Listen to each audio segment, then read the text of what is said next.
Hello नमस्कार सुप्रभात दोस्तों, मैं सतीश पाल अपने परिवार सिलेक्शन गुरुजी यूट्यूब चैनल पर आपका हार्दिक स्वागत है, अभिनंदन करते हैं। हम आशा करते हैं कि आप सभी स्वस्थ और मस्त होंगे। तो चलिए हम रोज की तरह आज भी जीएस के 20 क्वेश्चन का आपके सामने लेकर आए हुए हैं, जो कि आप सबके लिए सिलेक्शन गुरुजी परिवार की तरफ से एसएससी जीडी जो आपके सामने प्रैक्टिस बैच चलाया गया है। ठीक है, अगर हम एसएससी जीडी के जीएस की बात करें तो जिसमें हम डेली आपके सामने जीएस के 20 क्वेश्चन लेकर आते हैं। और अगर हम बात करें जीएस की तो जीएस में हमने पहले ही बता चुके हैं कि जीएस का जो आपका जैसे जो पोर्शन है वो शुरू से कराया जा रहा है। ठीक है, तो कल तक जो आपके सामने जीएस का जीएस में मतलब आ चुके मतलब क्वेश्चन लेकर आए थे, आज उसके आगे के क्वेश्चन लेकर आए हैं। ठीक, तो चलिए अपने प्रैक्टिस सेट की तरफ बढ़ते हैं और आज के अपने पहले क्वेश्चन देखते हैं। आज का हमारा पहला क्वेश्चन दिया है कि अकबर का जन्म कब हुआ था। अकबर का जन्म कब हुआ था? ऑप्शन ने दिया आपका 1542, ऑप्शन बी दिया आपका 1540, ऑप्शन सी दिया आपका 1545 और ऑप्शन डी दिया 1535। ठीक है, तो अगर हम किसकी बात कर रहे हैं, अकबर की। इसके पहले हमने हुमायूं के बारे में बात किया था और शेरशाह सूरी के बारे में। ठीक है, सूर्यवंश के बारे में भी बात कर चुके हैं। तो अब हम देखते हैं अकबर के बारे में। तो अकबर अगर हम बात करें जन्म कब हुआ था, ठीक है, अकबर का जन्म कब हुआ था, तो इसका जन्म हुआ था 1542 में। कब हुआ था? 1542 में, यानी ऑप्शन ये हमारा जो है ये सही आंसर होता है। अगर पूछे कहाँ पर हुआ था, ये हुआ था आपका राणा बिरसाल के महल में। कहाँ पर हुआ था? राणा बिरसाल के महल में अकबर का जन्म हुआ था।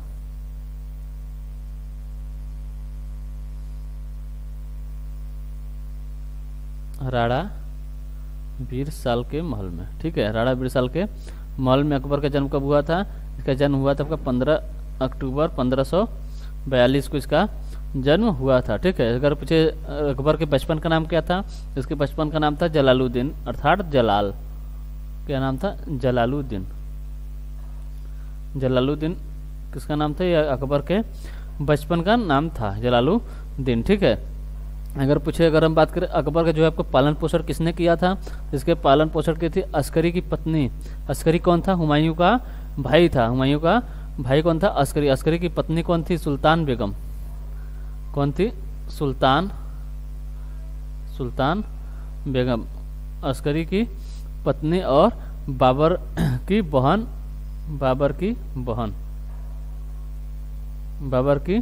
बहन जो कि खानजादा बेगम जो थी, इन्होंने ही इसका अकबर का पालन पोषण किया था। ठीक है, तो क्या हो गया कि अकबर का जन्म कब हुआ? 1542 में। अगर हम और बात करें अगर अकबर के बारे में तो 1551 में इन्होंने किसके साथ? रुकैया बेगम से विवाह किया। किसने? अकबर ने 1551 में किसके साथ विवाह किया? रुकैया बेगम के साथ। रुकैया बेगम से विवाह किया है। एक अगर पूछे रुकैया बेगम कौन थी, तो थी आपकी हिंदाल की पुत्री थी। हिंदाल कौन था? हिंदाल भी आपका किसका? हुमायूं का भाई था। ठीक है, किसकी पुत्री थी? हिंदाल की पुत्री कौन थी? रुकैया बेगम, जिसकी शादी किससे हुई? बाबर ने मतलब शादी की थी। कब की थी? 1551 में की थी। ठीक है, कब की थी? 1551 में की थी। ठीक, अब बाबर को अनपढ़ शासक माना जाता है। बाबर को क्या, अरे सॉरी, अकबर को अनपढ़ शासक, ये कैसा शासक था? ये अनपढ़ शासक था। ठीक है, अनपढ़ शासक था। लेकिन अगर हम बात करें तो इसने कितने, अगर पूछे, इसने लगभग आपके 24,000 कितने 24,000 मतलब किताबों का अध्ययन किया था। कितने किताबों का? 24,000 किताबों का अध्ययन किया था। किसके द्वारा? अनपढ़ था फिर भी 24,000 किताबों का अध्ययन किया। किसके द्वारा? दूसरे के मतलब किसी ने दूसरे से के द्वारा, जो कि सुनकर। ठीक है, दूसरे के द्वारा सुनकर इसने 24,000 किताबों का अध्ययन किया। अगर पूछे अकबर के टीचर कौन थे, तो इसके थे आपके अब्दुल लतीफ थे और एक थे आपके सिराजी। कौन थे? सिराजी। अब्दुल लतीफ और सिराजी जो थे आपके अकबर के टीचर थे। ये दो टीचर थे किसके? अकबर के। ठीक है, चलिए अगला क्वेश्चन देखते हैं। अगला क्वेश्चन दिया रामायण का उर्दू अनुवाद किसने किया था। ऑप्शन दिया आपको कृतिवास ओझा, ऑप्शन बी दिया राणा लखनवी, ऑप्शन सी दिया कंबन और ऑप्शन डी दिया भास्कर। ऑप्शन डी क्या दिया है? भास्कर। तो पूछा रामायण का उर्दू अनुवाद। ठीक है, तो पहले तो हम बात कर लेते हैं रामायण के बारे में। ठीक है, रामायण अगर पूछे किस भाषा में सबसे पहले रचित थी, तो संस्कृत भाषा में। किसके द्वारा? वाल्मीकि जी के द्वारा। संस्कृत भाषा में किसके द्वारा? वाल्मीकि जी के द्वारा। ठीक है, वाल्मीकि जी के द्वारा आपकी रामायण जो थी संस्कृत भाषा में रचित थी। ठीक, ये सबसे प्राचीन मतलब सबसे प्राचीन मानी जाती है। सबसे रामायण जो है कि संस्कृत भाषा में वाल्मीकि द्वारा रचित सबसे प्राचीन प्राचीन ग्रंथ मानी जाती है। ठीक है, अगर पूछे रामायण की रामायण में कितने श्लोक हैं, तो इसमें 24,000 श्लोक 500 उपखंड और 7 कांड है। 7 कांड हैं। ठीक है, अगर पूछे कौन कौन से कांड है, तो सबसे पहला आया था आपका बाल कांड। क्या है? बाल कांड। सबसे पहला क्या है? बाल कांड है। इसके बाद है आपका अयोध्या कांड, फिर इसके बाद आता है आपका अरण्य कांड। ठीक, इसके बाद आता है आपका सुंदर कांड के बाद आता है किष्किंधा कांड,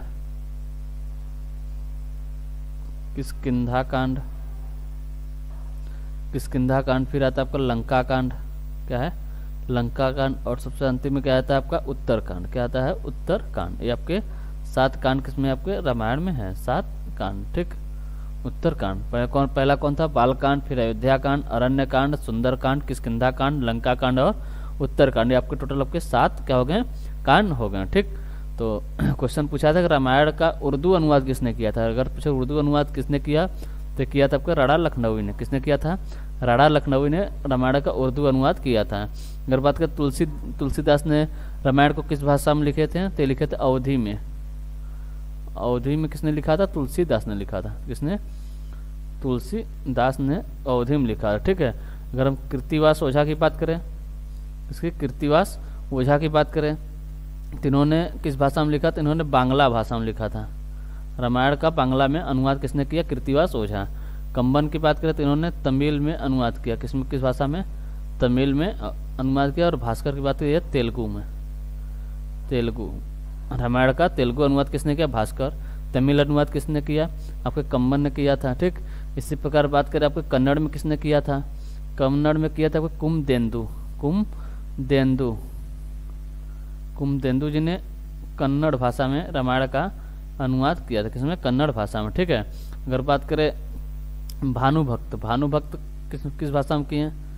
भानुभक्त किया था आपके नेपाली में। किसमें? नेपाली में। अगर पूछे रामायण का अनुवाद किसने किया था, तो आपके भानुभक्त ने किया था। इसी प्रकार पूछा था इंग्लिश में किसने किया था, तो किया था आरटीएच ग्रिफिथ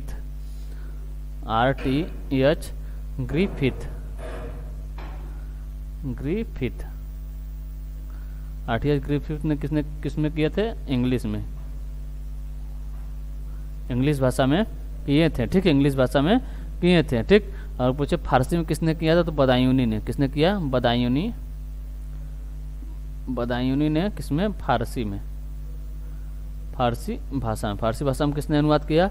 ये आपके बदायूनी ने किया था। ठीक है, तो देख लेते हैं फिर से एक बार उर्दू का अनुवाद किस मतलब रामायण का अनुवाद उर्दू में किसने किया था, तो किया था आपके राणा लखनवी ने किया था। ठीक, अगर हम बात करें रामायण की, तो यह संस्कृत भाषा में वाल्मीकि जी द्वारा लिखी सबसे प्राचीन है। ठीक है, और रामायण में 24,000 श्लोक हैं, 500 उपखंड है, 7 कांड है। 7 कांड में अगर बात करें तो पहले पे आपका बाल कांड, अयोध्या कांड, अरण्य कांड, सुंदर कांड, किष्किंधा कांड, लंका कांड और उत्तर कांड। ये आपके 7 कांड हो गए। ठीक, तो रामायण का उर्दू अनुवाद राणा लखनवी ने किया। अगर पीछे रामायण का बांग्ला भाषा में अनुवाद किसने किया? कीर्तिवास ओझा ने किया। तमिल भाषा में किसने अनुवाद किया था आपके कंबन ने। और तेलुगु में किसने किया? भास्कर ने किया। अगर बात करें कन्नड़ में किसने किया था, ये किया था आपके कुमदेंदु। और नेपाली में किसने किया? भानुभक्त ने किया था। किसने? भानुभक्त ने किया था। और अगर बात करें रामायण का इंग्लिश अनुवाद किसने किया था, किया था आपके आरटीएच ग्रिफिथ। ठीक है, इसी प्रकार बात कर लेते हैं। अगर फारसी भाषा में किसने अनुवाद किया था? बदायूनी। कौन किए थे? बदायूनी किए थे। ठीक, चलिए अगला क्वेश्चन देखते हैं। अगला क्वेश्चन दिया, निम्नलिखित में से कौन सा संशोधन के पश्चात बोडो और डोंगरी भाषाएं 8वीं अनुसूची में शामिल की गई थी? ऑप्शन दिया आपका 71वें संविधान संशोधन, ऑप्शन भी दिया आपका 21वें संविधान संशोधन, ऑप्शन सी दिया आपका 92वें संविधान संशोधन और ऑप्शन डी दिया आपका 42वें संविधान संशोधन। ठीक है, अगर पूछे भारतीय संविधान के 8वीं अनुसूची में कितनी भाषाओं का उल्लेख है, तो ये आपके टोटल 22 भाषाओं का उल्लेख है। कितनी भाषाओं का? 22 भाषाओं का उल्लेख है। अगर पूछे मूल संविधान में कितनी भाषाओं का उल्लेख था, तो था आपके 14 भाषाओं का उल्लेख था। ठीक, अगर पूछे 15वां भाषा कौन सी जोड़ी गई, तो जोड़ी गई थी आपकी 21वें संविधान संशोधन द्वारा सिंधी भाषा। कौन सी भाषा थी? सिंधी भाषा जो थी आपकी 21वें संविधान संशोधन द्वारा जोड़ी गई थी। अगर पूछे इसके बाद 71वें संविधान संशोधन द्वारा 3 भाषा जोड़ी गई, कौन कौन सी? नेपाली,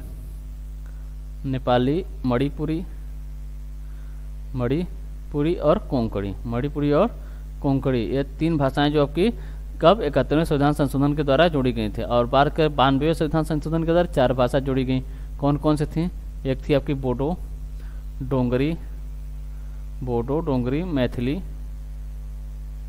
मैथिली, संथाली। बोडो, डोगरी, मैथिली और संथाली, ये आपकी 4 भाषा कब जोड़ी गई, मतलब किस संविधान संशोधन के तहत जोड़ी गई? 92वें संविधान संशोधन के तहत जोड़ी गई थी। तो क्वेश्चन में भी क्या पूछा कि किस संशोधन के तहत बोडो और डोंगरी भाषाएं 8वीं अनुसूची में जो शामिल की गई थी, की गई थी आपके 92वें संविधान संशोधन, यानी ऑप्शन नंबर सी हमारा जो है ये सही आंसर होता है। ठीक है, तो पहले तो मूल संविधान में तो 8 थी और उसके बाद मूल संविधान में तो 14 थी। फिर उसके बाद कितनी भाषा जोड़ी गई? पहली जोड़ी गई सिंधी, फिर 3 आपके नेपाली, मणिपुरी, कोंकणी, टोटल होगी 4 और 4 ये आपके बोडो, डोंगरी, मैथिली, संथाली, यानी 8 भाषा जो आपके बाद में जोड़ी गई थी। टोटल मिला के 14, 8, 22 भाषाएं वर्तमान में मतलब संविधान के 8वीं अनुसूची में शामिल हैं। ठीक, अगला क्वेश्चन देखते हैं। अगला क्वेश्चन दिया सीआईएसएफ का पूर्ण रूप क्या है? सीआईएसएफ का पूर्ण रूप क्या है? ऑप्शन दिया central industrial security force, option b दिया common industrial security force, option c दिया आपका सेंट्रल इन्वेस्टिगेशन सिक्योरिटी फोर्स और ऑप्शन डी दिया आपका सेंट्रल इंडस्ट्रियल सेफ्टी फोर्स। ठीक है, तो किसकी बात कर रहा है? सीआईएसएफ की। किसकी? सीआईएसएफ की बात कर रहा था। सीआईएसएफ अगर पूछे पूर्ण रूप क्या है, तो इसका पूर्ण रूप क्या है? Central industrial security force. ठीक है, क्या है? सेंट्रल इंडस्ट्रियल सिक्योरिटी फोर्स, यानी ऑप्शन ए हमारा जो है ये सही आंसर होता है। ठीक, अगला क्वेश्चन देखते हैं। अगला क्वेश्चन दिया अकबर का राज्याभिषेक कब हुआ? ऑप्शन दिया 1556, ऑप्शन पे दिया 1555, ऑप्शन सी दिया 1551 और ऑप्शन डी दिया 1550। तो अगर बात करें हम अकबर की, अकबर का राज्याभिषेक कब हुआ था, तो हुआ था आपके 1556 में। कहाँ पर हुआ था? कालानौर, पंजाब में हुआ था। कहाँ पर हुआ था? कालानौर पंजाब में। कहाँ पर? पंजाब में। उसमें क्योंकि अकबर कहाँ पर था, तो आपके पंजाब में ही था। कहाँ पर था? पंजाब में ही उसमें अकबर था। ठीक है, अगर पूछे उसके मतलब जब राज्याभिषेक हुआ तो उसमें अकबर की उम्र कितनी थी, तो ये थी आपकी 13 वर्ष 4 माह। इसकी उम्र कितनी थी? 13 वर्ष 4 माह थी। ठीक है, कितनी थी? 13 वर्ष 4 माह थी। ठीक है, तो इसका राज्याभिषेक कब हो गया? आपका 1556 में हुआ था। कहाँ पर हुआ था? कालानौर, पंजाब में। ईंटों की चबूतरों पर किया गया था। ईंटों की चबूतरों पर। ठीक है, ईंट के चबूतरा पर। ठीक है, चबूतरा पर, ईंटों के चबूतरा पर इसका मतलब राज्याभिषेक किया गया था। ठीक, और यह सब जो आपका विधि जो थी, अगर पूछे किसने किया था, तो अब्दुल कासिम ने किए थे। कौन थे ये सब? मतलब क्रियाक्रम जो कराए थे, ये कौन कराए थे? अब्दुल कासिम कराए थे। ठीक है, क्योंकि इस समय इसका संरक्षक वही था। ठीक है, अगर पूछे उस समय अगर पूछे 1556 में इसका संरक्षक, मतलब जब इसका राज्याभिषेक हुआ उस समय इसका संरक्षक अगर पूछे कब 1556 के समय कौन थे, तो वो थे आपका मुनीम खां बना था। कौन था? मुनीम खां बना था। ठीक है, 1556 में तो आपका बैरम खां बन गया था। 1556 में राज्याभिषेक से बैरम खां इसके संरक्षक बने। और इसके पहले कौन बने थे? उसके पहले तो आपके मुनीम खां थे। कौन थे? मुनीम खां। ठीक है, और इसके बाद क्या होता है कि बैरम खां जो थे, जो इनके संरक्षक थे, बैरम खां को धाय माँ अनगा ने, कौन? धाय माँ अनगा। कौन थी? धाय माँ अनगा के कहने पर किसने अकबर ने किसको? बैरम खां को कहाँ भेज दिया था? मक्का भेज दिया। कहाँ भेज दिया? मक्का भेज दिया था। कहाँ भेज दिया था? मक्का भेज दिया था। ठीक है, कब गया था मक्का? कौन? बैरम खां मक्का को कब भेजा गया? 1560 में बैरम खां को मक्का भेज दिया गया। ठीक है, और बैरम खां का जो आपका बैरम खां कामरान के पुत्र अब्दुल मालिक को गद्दी पर बैठाना चाहते थे, इसलिए धाय माँ ने बैरम खां को 1560 में मक्का भेज दिया था। ठीक है, और कब भेजा? 1560 में। ठीक, चलिए अगला क्वेश्चन देखते हैं। अगला क्वेश्चन दिया कश्मीर 370 के साथ और बाद निम्न में से किसकी पुस्तक है। ये क्या है, ये कश्मीर 370 के साथ और बाद ये क्या है, पुस्तक है। ये क्या है, पुस्तक है। ये पूछा किसकी पुस्तक है। ऑप्शन है दिया captain Yogendra Singh Yadav. Option b दिया जितेंद्र दीक्षित। ऑप्शन सी दिया शशि थरूर और ऑप्शन डी दिया आपका दीप्ति दीक्षित। ऑप्शन डी क्या दिया है, दीप्ति दीक्षित। तो अगर हम बात करें कश्मीर 370 के साथ और बाद इनमें से किसकी पुस्तक है, तो आपके जितेंद्र दीक्षित की है। किसकी है, जितेंद्र दीक्षित की पुस्तक है। ठीक है, यानी ऑप्शन बी हमारा जो है ये सही आंसर होता है। अगर हम बात करें कैप्टन योगेंद्र सिंह यादव की, इनकी पुस्तक का क्या नाम है, तो इनकी पुस्तक का नाम है द हीरो ऑफ क्या है, द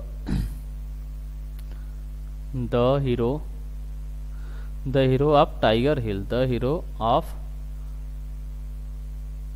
टाइगर हिल ये किसकी पुस्तक है, कैप्टन योगेंद्र सिंह के। किसके, कैप्टन योगेंद्र सिंह की। ठीक, अगर हम बात करें शशि थरूर की पुस्तक का नाम, तो इनकी पुस्तक का नाम है अस्मिता का संघर्ष। क्या है, अस्मिता का संघर्ष। अस्मिता का संघर्ष किसकी पुस्तक है, शशि थरूर की है। और दीप्ति दीक्षित की बात करें तो इनकी पुस्तक का नाम है a country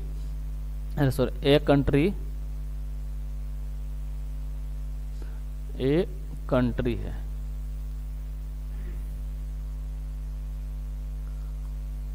a country called childhood a memory. ठीक है, IR। ठीक, तो एक country called childhood a memory. ठीक है, ये किसकी पुस्तक है, आपके दीप्ति दीक्षित की है। शशि थरूर की कौन सी पुस्तक है, अस्मिता का संघर्ष। ठीक, और जितेंद्र दीक्षित की बात करें तो कश्मीर 370 के साथ और बाद। कैप्टन योगेंद्र सिंह यादव की बात करें द हीरो ऑफ टाइगर हिल। अगला क्वेश्चन देखते हैं। अगला क्वेश्चन दिया है गुरु रामदास जी अंतर्राष्ट्रीय हवाई अड्डा कहाँ स्थित है। ऑप्शन ने दिया आपका कोलकाता। ऑप्शन बी दिया आपका नई दिल्ली। ऑप्शन सी दिया आपका अमृतसर और ऑप्शन डी दिया आपका मुंबई। ऑप्शन डी क्या दिया है, मुंबई। तो गुरु रामदास जी अंतर्राष्ट्रीय हवाई अड्डा अगर पूछे कहाँ स्थित है, तो ये आपके अमृतसर में है। कहाँ पर है, अमृतसर में स्थित है। यानी ऑप्शन सी हमारा जो है ये सही आंसर होता है। अगर हम कोलकाता की बात करें, कोलकाता में आपका नेताजी सुभाष चंद्र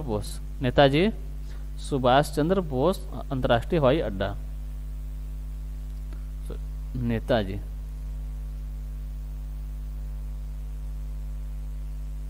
नेताजी सुभाष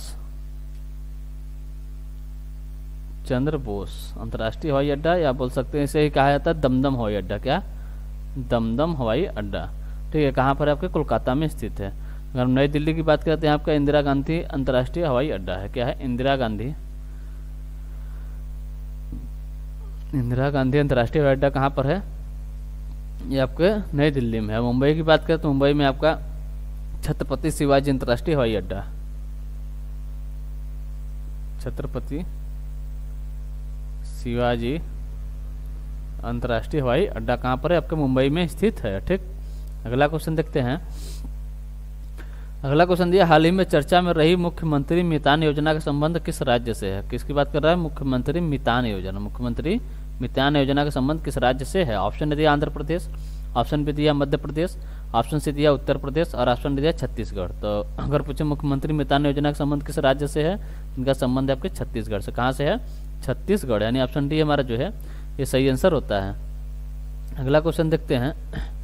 अगला क्वेश्चन दिया अकबर का दूध मुहा भाई किसे कहा जाता है। अकबर का दूध मुहा भाई किसे कहा जाता है। ऑप्शन दिया मिर्जा अजीज कोका। ऑप्शन बी दिया अतका खां। ऑप्शन सी दिया आपका अब्दुल रहीम और ऑप्शन डी दिया आपका अब्दुल माली। ऑप्शन डी क्या दिया है, अब्दुल माली। तो अगर हम बात करें अकबर की, तो अकबर के अगर पूछे धाय माँ कौन थी, अकबर की धाय माँ की बात करें, इनकी धाय माँ थी आपकी अनगा थी। धाय माँ अनगा थी। इनके एक धाय पिता भी थे। कौन, धाय पिता भी कहे जाते थे। धाय पिता अगर पूछे कौन थे, तो थे आपके अतका खां। अतका खां जो थे आपके इसके धाय पिता थे। ठीक है, और अतका खां की पत्नी के नाम क्या था, तो इनकी पत्नी थी कौन, पत्नी थी आपकी जीजी अनगा। कौन थी, जीजी अनगा इनकी कौन थी, इनकी पत्नी थी जीजी अनगा। ठीक है, जीजी अनगा इनकी पत्नी थी। और इनके पुत्र कौन थे, पुत्र थे आपके मिर्जा अजीज कोका। पुत्र कौन थे, पुत्र थे आपके मिर्जा अजीज, मिर्जा अजीज कोका जो थे आपके किसके पुत्र थे? अतका खां के पुत्र थे, ठीक है, अतका खां के पुत्र थे। इन्हीं का नाम था आपका खान ए आजम भी कहा जाता है। क्या?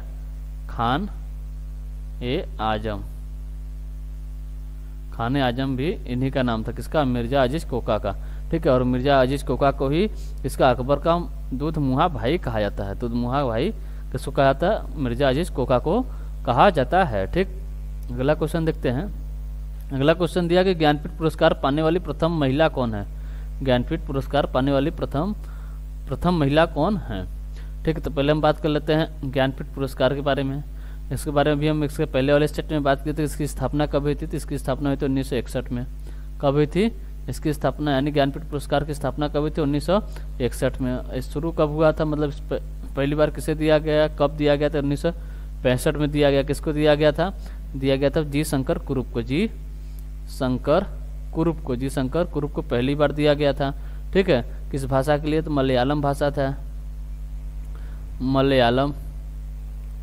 मलयालम भाषा के लिए, ठीक है। इनके अगर पूछे रचना क्या थी, ठीक है। तो क्या हो गया कि इसकी शुरुआत कब हुई थी? 1961 में शुरुआत हुई थी, सॉरी 1965 में शुरुआत हुई, स्थापना 1961 में हुई थी। जी शंकर कुरूप को दिया गया था पहला। और कब जी शंकर कुरूप कब दिया गया? 1965 में दिया गया। किस भाषा के लिए दिया गया था? ये दिया गया था आपके मलयालम भाषा के लिए। अगर पूछे ज्ञानपीठ पुरस्कार कितने भाषाओं में दिया था, सॉरी कितने भाषाओं में दिया था? तो 22 भाषाओं में दिया था। कितनी भाषाओं में? 22 भाषाओं में दिया जाता है। 22 भाषाओं में दिया जाता है, जो कि आपके भारतीय मतलब भारतीय संविधान के भारतीय संविधान के अनुसूची 8 में उल्लेखित 22 भाषाओं में आपके ज्ञानपीठ पुरस्कार दिया जाता है। लेकिन एक बार जो आपके इंग्लिश में भी दिया गया। कब? 2018 में इंग्लिश में भी दिया गया था। किसको दिया गया था? अमिताभ घोष को दिया गया था। किस में दिया था?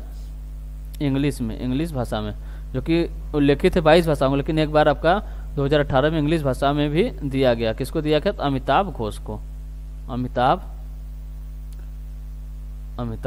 घोष को दिया गया था। किस पुस्तक के लिए? उनकी बुक थी आपकी, मुझे किस रचना के लिए दिया गया था? दिया गया था द शैडो लाइन के लिए। क्या? द शैडो लाइन के लिए। द शैडो लाइन के लिए अमिताभ घोष को कब? 2018 में इंग्लिश भाषा के लिए भी आपको ज्ञानपीठ पुरस्कार दिया गया था, ठीक। तो क्वेश्चन पूछा था ज्ञानपीठ पुरस्कार पाने वाली प्रथम महिला कौन है? तो ये आपकी आशापूर्णा देवी है। कौन है? आशापूर्णा देवी। यानी ऑप्शन ही हमारा जो है ये सही आंसर होता है। इन्हें किस भाषा में मिला? तो इन्हें बांग्ला भाषा में दिया गया था। कब दिया गया था? 1976 में दिया गया था। कब? 1976 में दिया गया था, ठीक है। अगर पूछे ज्ञानपीठ पुरस्कार हिंदी में पहला पुरस्कार, मतलब पहली महिला कौन है, मतलब हिंदी में ज्ञानपीठ पुरस्कार पाने वाली, तो आपकी महादेवी वर्मा है। कौन है? महादेवी वर्मा। इन्हें कब दिया गया था? इन्हें दिया गया था 1982 में। 1982 में महादेवी वर्मा को भी आपकी मतलब ज्ञानपीठ पुरस्कार दिया गया। किस भाषा के लिए दिया गया? हिंदी भाषा के लिए दिया गया। इनकी रचना क्या थी? इनकी रचना थी आपकी यामा के लिए। किसके लिए? यामा के लिए, ठीक। अगला क्वेश्चन देखते हैं। अगला क्वेश्चन दिया यक्षगान इनमें से किस राज्य का प्रमुख लोक नृत्य है? ऑप्शन दिया केरल, ऑप्शन बी दिया झारखंड, ऑप्शन सी दिया कर्नाटक और ऑप्शन डी दिया आपका हिमाचल प्रदेश। तो यक्षगान की बात करें तो यक्षगान कहाँ का मतलब प्रमुख लोक नृत्य है? तो आपके कर्नाटक का है। कहाँ का है? कर्नाटक। यानी ऑप्शन सी हमारा जो है ये सही आंसर होता है, कर्नाटक। और से अगर लोक नृत्य की बात करें तो यहाँ का एक है आपका बैलाटा लोक नृत्य हो गया, डोलू हो गया, डोलू, कुनिया, वीरगासे, कृष्ण परिजात लोक नृत्य परिजात, ठीक है। तो ये सब लोक नृत्य कहाँ के? सबके सब आपके कर्नाटक के हैं। कौन कौन हो गए आपके? बैलाटा, डोलू, कुनिया, क्या है आपका? वीरगासे और कृष्ण परिजात, ठीक। सब कहाँ के हैं? सब आपके कर्नाटक के प्रमुख लोक नृत्य हैं। अगला क्वेश्चन दिया केलुचरण महापात्रा का संबंध किस वाद्य यंत्र से है? केलुचरण महापात्रा का संबंध किस वाद्य यंत्र से है? ऑप्शन दिया संतूर, ऑप्शन बी दिया आपका सारंगी, ऑप्शन सी दिया आपका सिमझनी और ऑप्शन डी दिया आपका पखावस्त। पहले हम बात कर लेते हैं केलुचरण महापात्रा की। तो अगर हम बात करें तो इनका संबंध है क्या? ये थे आपके शास्त्रीय नर्तक हैं। इनका संबंध किस शास्त्रीय नृत्य से है? तो इनका संबंध आपके ओडिसी से है। किससे है? ओडिसी से इनका संबंध है। लेकिन अगर ये मतलब एक वाद्य भी बजाते हैं। कौन सा वाद्य बजाते हैं? कि आपके पखावज बजाते हैं। क्या बजाते हैं? पखावज। यानी ऑप्शन डी हमारा जो है ये सही आंसर होता है। क्या बजाते हैं इनका, यानी इनका संबंध किससे है? पखावज से। कौन है आपके पखावज वाद हैं? ठीक, पखावज वादक कौन है? आपका केलुचरण महापात्र है। ऑप्शन है दिया आपका संतूर। संतूर से संबंधित यानी संतूर वादक कौन कौन है? देखिए आपके यहाँ पर दो नाम सबसे प्रमुख मिल जाते हैं आपके। कौन से? देखिए आपके शिव कुमार शर्मा, शिव कुमार शर्मा और भजन सोपुरी, ठीक है। अगर हम बात करें सारंगी की, सारंगी में है आपके शकूर खां। कौन है? शकूर खां, पंडित राम नारायण, और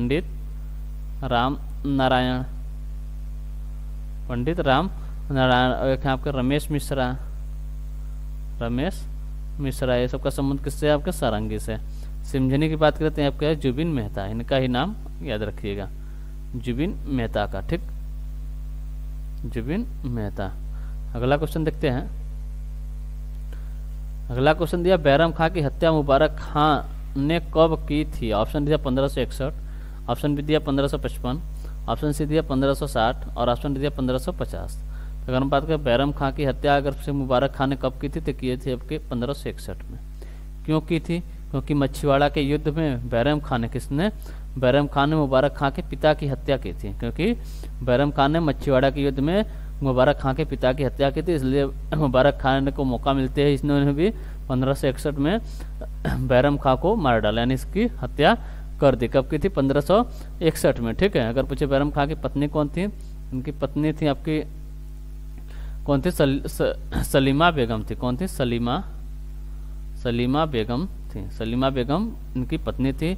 जब बैरम खां की हत्या होने के बाद इनके पत्नी से कौन विवाह कर लेते हैं? अकबर जो आपके इसके पत्नी से विवाह कर लेता है?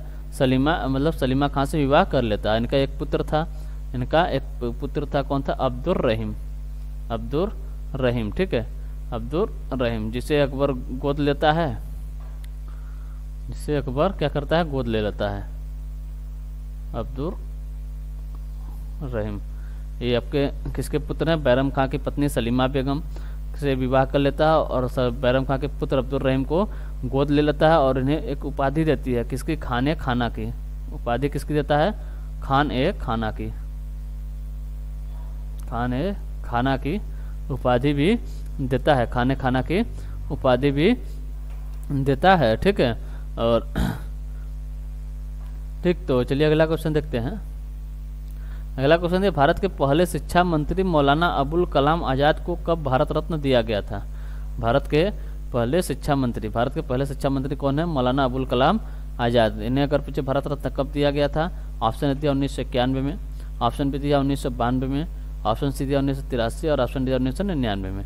तो इन्हें अगर पूछे भारत के पहले शिक्षा मंत्री मौलाना अबुल कलाम आज़ाद को भारत रत्न कब दिया गया? तो इन्हें दिया गया था 1992 में। कब दिया गया? 1992 में मरणोपरांत दिया गया था। मरणोपरांत दिया गया था। अगर पूछे अभी तक कितने लोगों को मरणोपरांत भारत रत्न दिया जा चुका है? तो 14 लोगों को मरणोपरांत भारत रत्न दिया जा चुका है। ठीक। अगर हम पूछे 1991 में किसको दिया गया था भारत रत्न? तो यहाँ दिया गया था आपको मोरारजी देसाई को। किसको? मोरारजी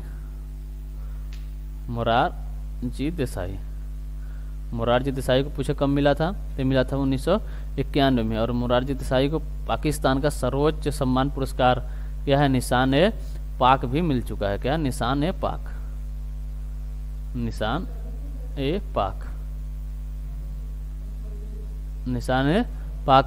भी किसको मिल चुका है? मोरारजी देसाई को। कहाँ का? पाकिस्तान का सर्वोच्च सम्मान पुरस्कार है। ठीक। 1983 की बात करें तो इनका 1983 मिला था आचार्य विनोबा भावे को। किसको मिला था? आचार्य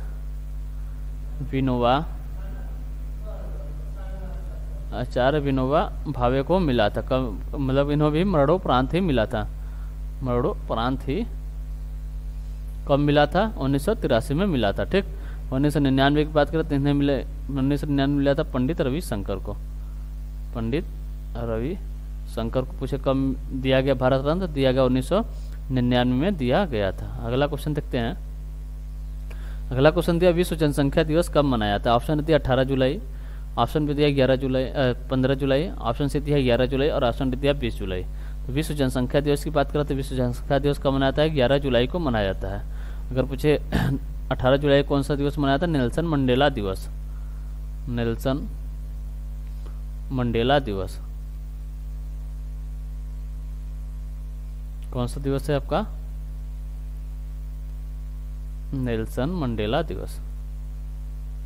नेल्सन मंडेला दिवस कब मनाया था? 18 जुलाई को। 15 जुलाई की बात करते हैं युवा कौशल दिवस। युवा कौशल दिवस ये कब मनाया था? 15 जुलाई को। 20 जुलाई की बात करते हैं, यहाँ मनाता अंतर्राष्ट्रीय शतरंज दिवस। अंतर्राष्ट्रीय शतरंज दिवस। अंतर्राष्ट्रीय शतरंज दिवस कब मनाता है? 20 जुलाई को मनाया जाता है। ठीक, अगला क्वेश्चन देखते हैं। अगला क्वेश्चन दिया निम्न में से कौन सी धातु सर्वाधिक अभिक्रियाशील है? ऑप्शन दिया मैग्नीशियम, ऑप्शन बी दिया जिंक, ऑप्शन सी दिया आयरन और ऑप्शन डी दिया कॉपर। तो अगर पूछे सर्वाधिक अभिक्रियाशील धातु कौन सी है तो ये आपकी मैग्नीशियम है। कौन है? मैग्नीशियम, यानी ऑप्शन ए हमारा जो है ये सही आंसर होता है। अगला क्वेश्चन दिया आसियान का मुख्यालय कहाँ स्थित है? आसियान का मुख्यालय कहाँ स्थित है? ठीक है, अगर हम बात करें आसियान के फुल फॉर्म की बात करें तो इसका फुल फॉर्म हो जाता है association of south east Asian Nations. ठीक है, अगर पूछे इसकी स्थापना कब हुई थी? आसियान की स्थापना कब हुई थी? इसकी स्थापना हुई थी 8 अगस्त 1967। 8 अगस्त 1967 को आसियान की स्थापना हुई थी। ठीक है, अगर पूछे इसकी स्थापना के समय यानी मूल सदस्य बोले या स्थापना के समय कितने कौन कौन से मतलब देश इसमें शामिल थे? तो इसमें थे आपके इंडोनेशिया। कौन था? Indonesia, Indonesia, Malaysia, Indonesia, Malaysia, Philippines, Singapore, Singapore और थाईलैंड। थाईलैंड ये सब मतलब इसके स्थापना के समय मतलब इसमें शामिल थे। अगर पूछे वर्तमान में कितने सदस्य हैं? इसमें टोटल आपके 10 सदस्य देश हैं। कौन कौन से हैं? इंडोनेशिया है, मलेशिया है, कंबोडिया है, Thailand, Brunei, Vietnam, Philippines, Laos, Singapore और म्यांमार। ये आपके टोटल आपके 10 देश किसमें शामिल है? वर्तमान में आपके आसियान में शामिल है। पूछे आसियान का मुख्यालय कहाँ स्थित है? आपके जकार्ता इंडोनेशिया में ही स्थित है, यानी ऑप्शन ए हमारा जो है ये सही आंसर होता है।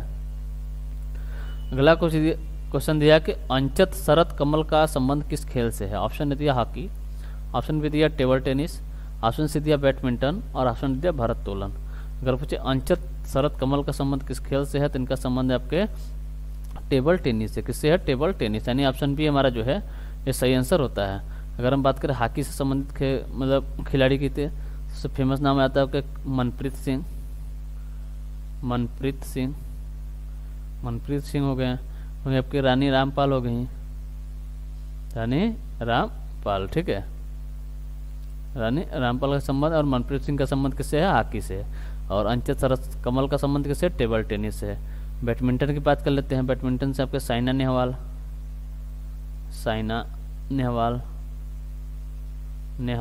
ठीक है, पीवी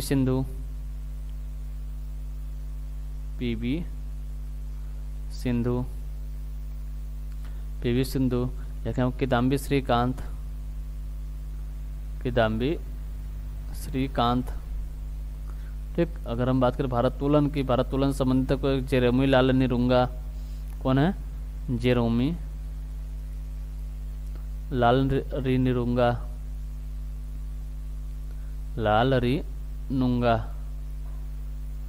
जेरोमी लाल रिनुंगा के संबंध कैसे है? भारोत्तोलन से है। मीराबाई चानू है, मीराबाई चानू हैं। कर्णम मल्लेश्वरी, ये सबका संबंध किससे है? सबका संबंध आपके भारोत्तोलन से है। ठीक, अगला क्वेश्चन देखते हैं। अगला क्वेश्चन है न्यूयॉर्क शहर किस नदी किनारे स्थित है? ऑप्शन दिया पोटोमैक नदी, ऑप्शन बी दिया नील नदी, ऑप्शन सी दिया हडसन नदी और ऑप्शन डी दिया डेन्यूब नदी। तो न्यूयॉर्क शहर का पूछे किस नदी किनारे स्थित है तो ये शहर है आपके हडसन नदी किनारे स्थित है। किसके किनारे? हडसन नदी, यानी ऑप्शन सी हमारा जो है ये सही आंसर होता है। अगर पूछे पोटोमैक नदी किनारे कौन सा स्थित है तो यहाँ आपके वाशिंगटन डीसी है। क्या है? वाशिंगटन शहर किसके किनारे है? आपके पोटोमैक नदी के किनारे स्थित है। नील नदी की बात करते हैं आपके काहिरा है। क्या है? काहिरा, मिस्र। ठीक, और डेन्यूब नदी किनारे क्या है आपके वियना, जो कि ऑस्ट्रिया का है। वियना ऑस्ट्रिया की राजधानी है, ठीक है। वियना कहाँ है आपके, डेन्यूब नदी किनारे स्थित है। अगला क्वेश्चन देखते हैं। अगला क्वेश्चन दिया कि सल्फर का परमाणु द्रव्यमांक 32 U है, सल्फर की 16 ग्राम मात्रा में मोलों की संख्या कितनी है? ऑप्शन दिया सल्फर का 1 मोल, ऑप्शन बी दिया सल्फर का 0.75 मोल, ऑप्शन सी दिया आपको सल्फर का 0.25 मोल, और ऑप्शन डी दिया सल्फर का 0.5 मोल। तो अगर हम पूछे मोलों की संख्या ज्ञात करने के लिए एक सूत्र है आपके, क्या होता है आपकी, मोलों की संख्या बराबर मोलों की संख्या बराबर क्या होता है, सल्फर की मात्रा, सल्फर की मात्रा यहाँ पर हो जाएगा सल्फर की मात्रा, और बटे में क्या हो जाएगा आपका सल्फर का परमाणु द्रव्यमान, सल्फर का परमाणु द्रव्यमान, ठीक है। तो यहाँ पर मोलों की संख्या निकालने के आपके सल्फर के क्या हो जाएंगे, मतलब जो आपका तत्व रहता है उसकी मात्रा बटे उस तत्व का परमाणु द्रव्यमान किया जाता है मोलों की संख्या निकालने के लिए। तो यहाँ पर सल्फर, तो सल्फर की मात्रा हो गया, और सल्फर का परमाणु द्रव्यमांक, तो सल्फर की मात्रा कितनी थी आपकी 16 ग्राम थी, और परमाणु द्रव्यमांक कितना है 32 है, कितना है 32 है। तो क्या हो जाएगा मोलों की संख्या कट हो जाएगा 1/2 यानी 0.5 मोल, 0.5 मोल हो जाएगा, ठीक। तो किस में है आपका, ये आपका 0.5 मोल ऑप्शन डी में, सल्फर का 0.5 मोल, ठीक। यानी ऑप्शन डी हमारा जो है ये सही आंसर होता है। तो चलिए आज के लिए सिर्फ इतना रखते हैं, मिलते हैं आपसे अगले सेशन में। अगर सेशन आपको अच्छा लगा हो तो लाइक और सब्सक्राइब जरूर करिएगा और शेयर करना ना भूलिएगा, ठीक है। तो मिलते हैं आपसे अगले सेशन में, तब तक के लिए टेक केयर, बाय बाय, जय हिंद, जय भारत।